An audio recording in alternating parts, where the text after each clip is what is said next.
Так, стиральная машина Samsung. Значит, по словам, она не выходит на режим отжима, если загружена бельем. Если пустая, она выходит на режим отжима, загружена бельем, не выходит на режим отжима, стучит. Значит, в этой машинке диагональное покачивание.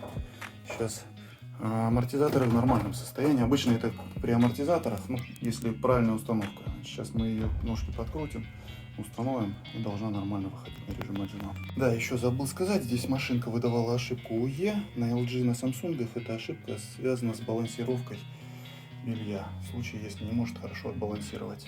Значит, после этого загружаем белье, ставим на полоскание и отжим. Набираем, чтобы нам напитало, и проверяем на отжиме, как будет работать. Ну все, машинка выходит на режим отжима. Все нормально.